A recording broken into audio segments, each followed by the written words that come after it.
This is a quick video showing how to fix blurry or jagged text in Google Chrome.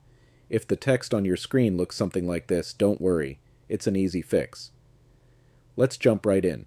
First, open the Start menu and type Adjust the appearance and performance of Windows. Click on the first result that appears.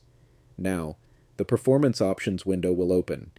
Here you'll see a list of settings that control how your system looks and feels. Look for the option called Smooth Edges of Screen Fonts. If it's not checked, make sure to turn it on. This helps make your text look sharper and clearer.